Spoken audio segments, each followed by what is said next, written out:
আসসালামু আলাইকুম। আজকে চিকেন চাইনিজ ভেজিটেবলের রেসিপি শেয়ার করব সবার সাথে।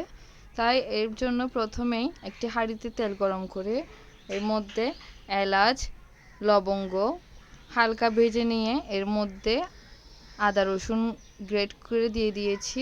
আদা রসুনগুলো হালকা ভেজে নেওয়া হয়ে গেলে এখানে কিছু চিকেনের কিউব দিয়ে দিয়েছি। এরপর চিকেনগুলো হালকা তেলের মধ্যে ভেজে নিব। এখন অ্যাড করে দিচ্ছি টমেটো সস, অয়েস্টার সস এবং সয়া সস। 1 চা চামচ পরিমাণ করে দিয়েছি আমি সয়া সস এবং অয়েস্টার সসটা, আর টমেটো সসটা আমি একটু বেশি পরিমাণে দিয়েছি। এরপর এগুলো নেড়ে চেড়ে হালকা আমি এখানে সবজি 3টা অ্যাড করে দিচ্ছি।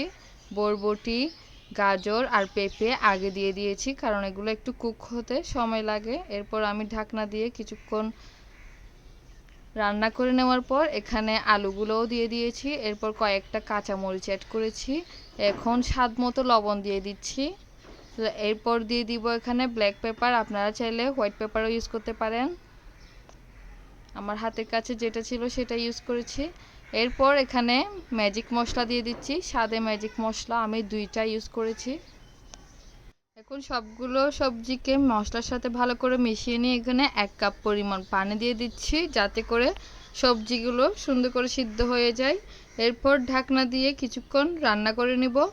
ঢাকনা তুলে এই পর্যায়ে সবজিগুলো আরেকটু নেড়ে চেড়ে দিচ্ছি যাতে করে নিচে লেগে না যায়।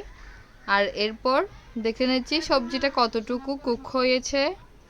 এরপর এখানে 1 কাপের মতো তরল দুধ অ্যাড করে দিয়েছি। সবজিটা এই পর্যায়ে 50% মতো কুক হয়েছে, তাই আমি আবারও ঢাকনা দিয়ে কিছুক্ষণ কুক করে নিয়েছি। সবশেষে আমি পেঁয়াজগুলো অ্যাড করে দিচ্ছি এখানে, যেহেতু সবজিটা প্রায় 70% মতো কুক হয়ে গিয়েছে। পেঁয়াজগুলো সবজিগুলোর সাথে কিছুক্ষণ নেড়ে চেড়ে প্রায় 5 মিনিটের মতো পেঁয়াজগুলোকে কুক করে নিতে হবে। এরপর এখানে কর্নফ্লাওয়ারের মিশ্রণ অ্যাড করব। এর জন্য আমি 2 টেবিল চামচ কর্নফ্লাওয়ার আমি অল্প কিছু পানি দিয়ে গুলে নিয়েছিলাম। এরপর এগুলো এখানে অ্যাড করে দিব যাতে করে এই গ্রেভিটা আরেকটু ঘন হয়ে আসে। কর্নফ্লাওয়ারের মিশ্রণটি দেওয়ার সময় সবজিগুলোকে অনবরত নেড়ে চেড়ে যেতে হবে যাতে করে কর্নফ্লাওয়ারগুলো দলা পাকিয়ে না যায়। আর 5 মিনিটের মতো কুক করে নিলে সবজিগুলো হয়ে যাবে। আমি লাস্টের ক্লিপটা নিতে পারিনি, তাই একটি ছবি অ্যাড করে দিচ্ছি এখানে।